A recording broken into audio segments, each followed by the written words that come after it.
بسم اللہ الرحمن الرحیم۔ آج 18ویں پارے کے 90 رکوع سے 19ویں پارے کے 16ویں رکوع تک تلاوت کی گئی۔ سورۃ النور کے 3 رکوع کل پڑھے گئے تھے، مگر مضمون کی اہمیت اور تسلسل کے پیش نظر پوری سورہ کا پس منظر اور نکات پیش کیے جا رہے ہیں۔ یہ سورہ مدنی ہے، اس سے پہلے سورۃ المؤمنون مکی تھی۔ اس میں ایمان کے جو تقاضے، نمازوں میں خشوع و خضوع، لغویات سے پرہیز، تزکیہ نفس، شرمگاہوں کی حفاظت اور جنسی جذبات کو قابو میں رکھنا، اپنی امانتوں اور قول و قرار کی پاسداری، ان کے اثرات ظاہر ہے کہ مکہ میں رہتے ہوئے مسلمانوں کی انفرادی زندگیوں میں ہی ابھر سکتے تھے، اس لیے کہ مکہ میں ان کی کوئی اجتماعی اور مؤثر قوت نہیں تھی، لیکن ہجرت کے بعد جب مسلمان مدینہ میں جمع ہو گئے اور ان کی ایک اجتماعی اور سیاسی شکل بن گئی، تب وقت آیا کہ اس ایمان کے تقاضے ان کی معاشرتی زندگی میں بھی نمایاں ہوں۔ چنانچہ جس رفتار سے حالات سازگار ہوتے گئے، معاشرہ کی اصلاح کے احکام نازل ہوتے گئے اور ایمان کی نورانیت جو اب تک صرف افراد تک محدود تھی، ایک پورے معاشرے کو منور کرنے لگی۔ سورۃ النور اس سلسلے کی ایک سورہ ہے جس میں اہل ایمان کو ان احکام اور ہدایت سے آگاہ کیا گیا جو ان کے نئے تشکیل پانے والے معاشرے کو ایمان کے اثرات سے مزید اور منافی ایمان مفاسد سے محفوظ رکھنے کے لیے ضروری تھے۔ سورۃ النور اسی سلسلے کی ایک سورہ ہے جس میں اہل ایمان کو ان احکام اور ہدایت سے آگاہ کیا گیا ہے جو ان کے نئے تشکیل پانے والے معاشرے کو ایمان کے اثرات سے مزین اور منافی ایمان مفاسد سے محفوظ رکھنے کے لیے ضروری تھے۔ ابتدا میں ہی فرمایا کہ یہ ایک عظیم سورہ ہے، ہمارا اتارا ہوا فرمان ہے، جو احکام دیے جا رہے ہیں ان کی حیثیت فرض کی ہے جن کی اطاعت بے چوچرا کرنی چاہیے۔ پھر زنا کا ذکر کیا کیونکہ معاشرے کے انتشار اور فساد میں سب سے زیادہ دخل اسی کو ہے۔ معاشرے کے استحکام کا انحصار اس بات پر ہے کہ رحم کے رشتوں کی پاکیزگی برقرار رکھی جائے، ان کا احترام کیا جائے اور انہیں ہر طرح کے خلل اور بگاڑ سے محفوظ رکھا جائے۔ زنا پاکیزگی کو ختم کر کے معاشرے میں بگاڑ پیدا کرتی ہے اور رشتوں پر باہمی اعتماد اٹھ جاتا ہے۔ اس لیے اسلام نے پہلے دن سے اس انتشار کو روکنے کے لیے تفصیل سے احکام جاری کیے اور زنا کی سزا کو دین اللہ قرار دیا، یعنی اللہ کا دین۔ آج کل یہ فلسفہ کھڑا کیا گیا ہے کہ جو لوگ جرم کرتے ہیں وہ ذہنی بیماری کے سبب کرتے ہیں، اس وجہ سے وہ سزا کے نہیں بلکہ ہمدردی کے مستحق ہیں، ان کی تربیت اور اصلاح کرنی چاہیے۔ اس فلسفہ کی وجہ سے خدا کی زمین گنڈوں اور بدماشوں سے بھر گئی ہے اور چوروں اور زانیوں کی ہمدردی میں لوگ، یہاں تک کہ مسلمان بھی نعوذ باللہ خدا سے کہیں زیادہ رحیم نظر آنے لگے ہیں۔ معاشرے کو خرابیوں سے بچانے کے لیے جو احکام دیے ہیں ان میں سے چند اہم ہیں۔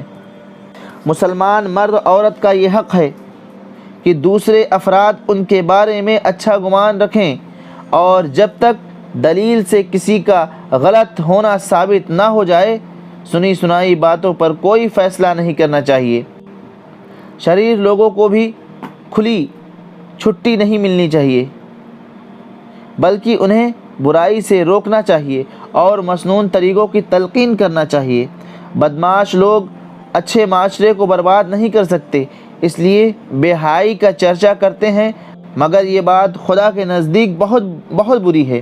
بے حیائی پھیلانے والوں کے لیے دنیا و آخرت میں رسوا کرنے والا عذاب ہے۔ بے اجازت ایک دوسرے کے گھروں میں داخل نہیں ہونا چاہیے۔ 3 دفعہ اجازت مانگیں، اگر اجازت ملتی ہے تو ٹھیک، اگر جواب نہ ملے تو واپس لوٹ جانا چاہیے۔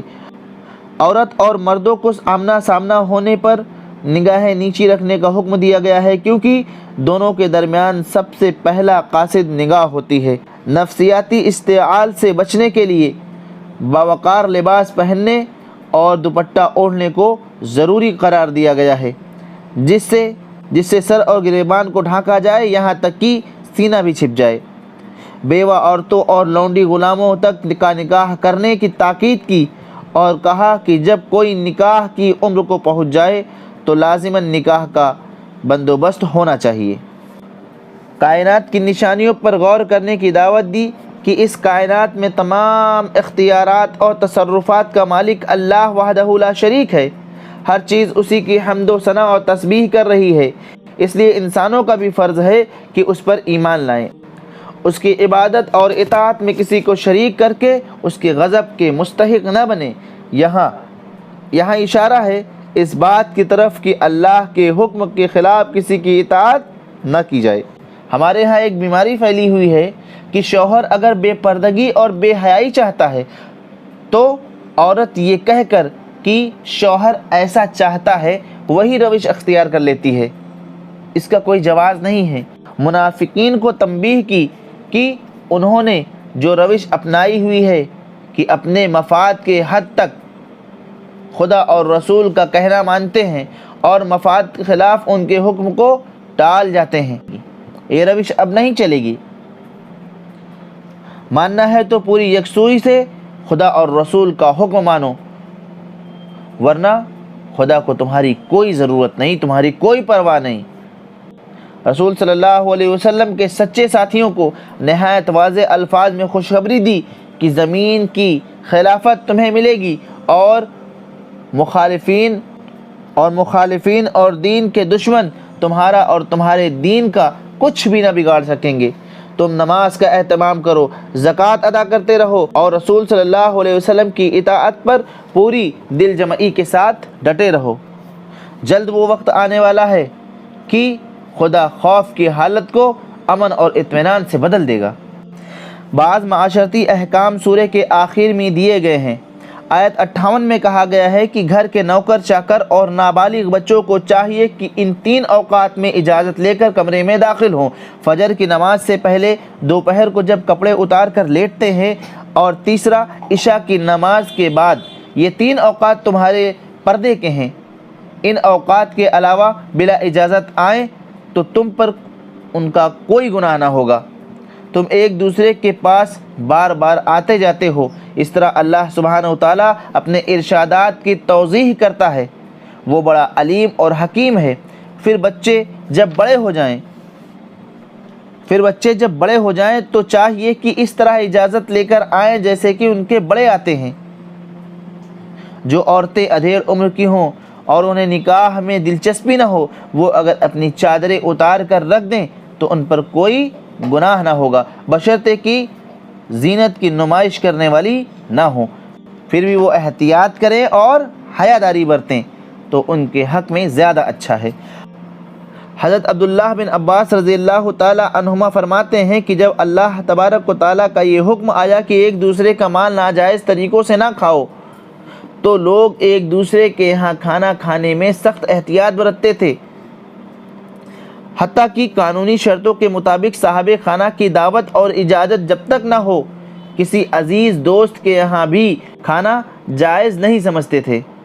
اس کی تردید میں فرمایا، معذور حضرات، اندھے، لنگڑے، بیمار اور خود تم لوگ اپنے رشتہ داروں کے یہاں کھا سکتے ہو، جیسے باپ، دادا، ماں، نانی، بہنوئی اور بھائیوں کے گھر۔ اس طرح چچا، پھوپھی، خالہ، ماموں کے گھر بھی کھانا کھا سکتے ہیں۔ اسی طرح جن لوگوں کی کنجیاں تمہاری سپردگی میں ہوں یا جو تمہارا قریبی بے تکلف دوست ہو، اس کے یہاں بھی کھا سکتے ہیں۔ اس میں کوئی حرج نہیں ہے کہ سب مل کر کھائیں یا الگ الگ کھاؤ، البتہ جب گھروں میں داخل ہوا کرو تو اپنوں کو سلام کر لیا کرو۔ اس آیت سے یہ بات بھی سمجھ میں آتی ہے کہ معذور حضرات کا حق ہے کہ مسلم معاشرے کا ہر فرد انہیں کھانا کھانے پر تیار رہے، نیز وہ خود بھی کسی کے گھر جا کر کھانا مانگ سکتے ہیں، کھا سکتے ہیں۔ صاحب خانہ کو انکار نہیں کرنا چاہیے۔ دوسری بات یہ کہ اعزاء و اقارب کے گھر کھانا ایسا ہے جیسا اپنے گھر کھانا۔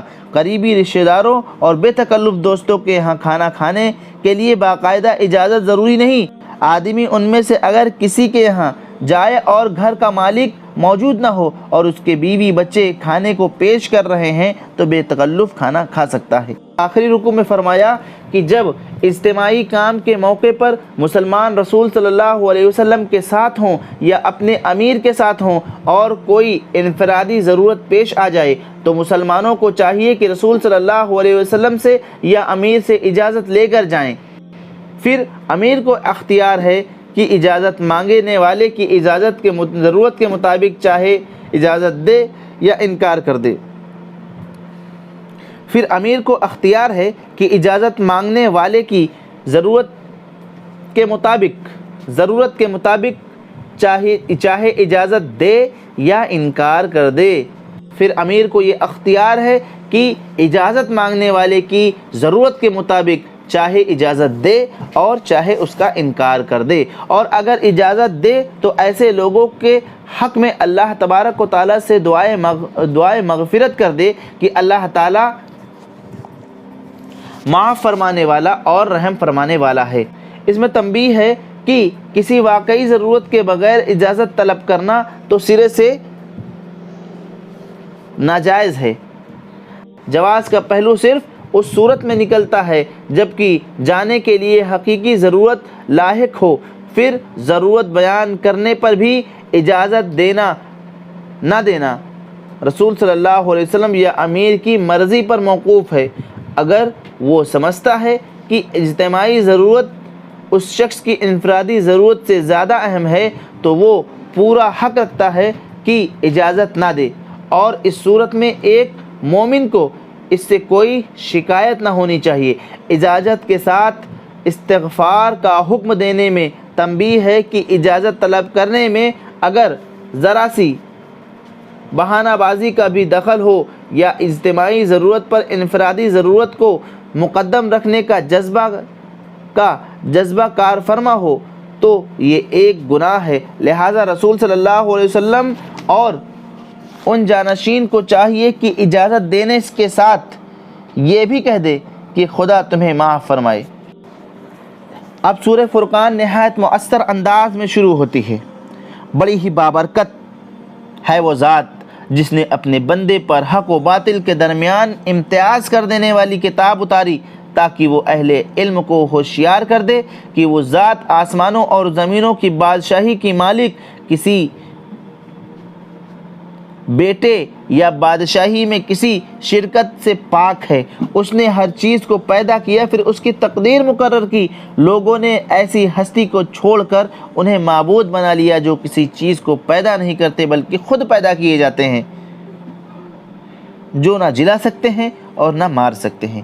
منکرین حق کا انجام بتاتے ہوئے ان کے انکار کی اصل وجہ بتائی، کیونکہ یہ لوگ ایک مرتبہ اس گھڑی کو جھٹلا چکے ہیں، اس لیے اب ضد پر اڑے ہوئے ہیں، مگر جب وہ گھڑی آنے پر ہاتھ پیر باندھ کر بھٹکتی ہوئی آگ میں ایک تنگ جگہ ٹھونسے جائیں گے تو اپنی موت کو پکارنے لگیں گے۔ اس وقت ان سے کہا جائے گا آج ایک موت نہیں بہت سی موتوں کو پکارو۔ ان سے پوچھو یہ انجام اچھا ہے یا وہ ابدی جنت جس کا وعدہ خدا ترش لوگوں سے کیا گیا ہے، جو ان کے اعمال کی جزا اور ان کے سفر کی آخری منزل ہوگی۔ اس کا عطا کرنا تمہارے رب کے ذمے ایک واجب الادا وعدہ ہے۔ کبھی تم نے اس شخص کے حال پر غور کیا جس نے اپنی خواہش نفس کو اپنا خدا بنا لیا ہو؟ کیا تم ایسے شخص کو راہ راست پر لانے کا ذمہ لے سکتے ہو؟ یہ تو جانوروں کی طرح ہیں بلکہ ان سے بھی غیر گزرے۔ سائے کے نظام کو اپنی قدرت کاملہ اور توحید کی دعوت کے برحق ہونے کی دلیل میں پیش کیا کہ تمہاری ساری زندگی اس سائے کے گھٹنے بڑھنے کی محتاج ہے، کیونکہ سورج کی روشنی اور حرارت پر سب کی زندگی کا دار و مدار ہے اور سایہ اس کی وجہ سے ہے۔ اگر ہمیشہ سایہ رہتا یا ہمیشہ سورج نکلتا تو ساری مخلوق اس کی شعاؤں سے جھلس کر رہ جاتی۔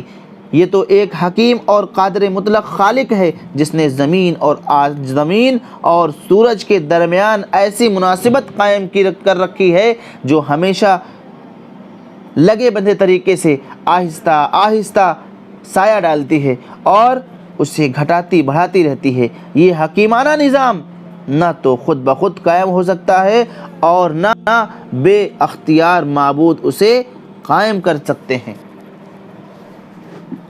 قائم کر کے چلا سکتے ہیں۔ خاتمے پر خدا کے اصل بندے کہلانے کے مستحق افراد کا نقشہ کھینچا ہے۔ رحمان کے اصل بندے وہ ہیں جو نرم چال چلنے والے، جاہلوں سے بحث میں نہ الجھنے والے، عبادت گزار، عذاب سے بچنے کی دعائیں مانگنے والے، اعتدال کے ساتھ خرچ کرنے والے، ناحق کسی کو نہ مارنے والے، بدکاری اور جھوٹی گواہی اور لغویات باتوں سے بچنے والے، اور اپنے رب کی آیات کا گہرا اثر قبول کرنے والے۔ ایسے بندوں کا جنتوں میں شاندار استقبال ہوگا۔ اللہ اکبر! ایسے بندوں کا جنت میں شاندار استقبال ہوگا۔ سورہ شعراء کا آغاز ان الفاظ میں ہوتا ہے کہ اے محمد صلی اللہ علیہ وسلم، کیا آپ اپنی جان اس غم میں کھو دیں گے کہ یہ لوگ ایمان کیوں نہیں لاتے؟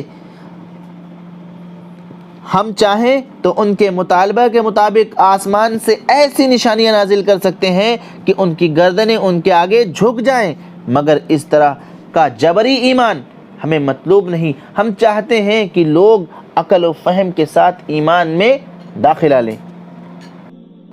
آخر کے رکوع میں بحث کو سمیٹتے ہوئے کہا گیا کہ تم لوگ اگر نشانیاں ہی دیکھنا چاہتے ہو تو خوفناک نشانیاں دیکھنے پر کیوں اصرار کرتے ہو جو تباہ شدہ قوموں نے دیکھی ہیں؟ اس قرآن کو دیکھو، اس کے لانے والے کو دیکھو، اس کے ساتھیوں کو دیکھو۔ کیا یہ کلام کسی شیطان یا جن کا کلام ہو سکتا ہے؟ کیا محمد صلی اللہ علیہ وسلم اور ان کے ساتھی تم کو ایسے نظر آتے ہیں جیسے شاعر اور ان کے داد دینے والے ہوتے ہیں؟ ضد کی بات تو دوسری ہے، مگر اپنے دلوں کو ٹٹول کر دیکھو کہ وہ کیا گواہی دے رہا ہے۔ اگر دلوں میں تم خود جانتے ہو کہ کہانت اور شاعری کا اس سے دور کا بھی کوئی تعلق نہیں، تو پھر یہ بھی جان لو کہ تم ظلم کر رہے ہو اور ظالموں کا انجام بھی دیکھو گے۔ سورہ نمل کا صرف ایک رکوع پڑھا گیا، اس کا مفہوم کل کی آیات کے ساتھ انشاءاللہ پیش کیا جائے گا۔ 15ویں تراویح کا بیان یہیں پر ختم ہوتا ہے۔ اللہ تعالی ہم سب کو قرآن پڑھنے، اس کو سمجھنے اور اس کو اپنی زندگی میں اتارنے کی توفیق عطا فرمائے۔ اللہ اس کی برکتوں سے ہمارے شہر و ملک کے حالات تبدیل فرمائے اور ہندوستان کی فضا کو اللہ تبارک و تعالی تمام مسلمانوں کے لیے سازگار بنائے۔ آمین۔ وآخر دعوانا ان الحمد للہ رب العالمین۔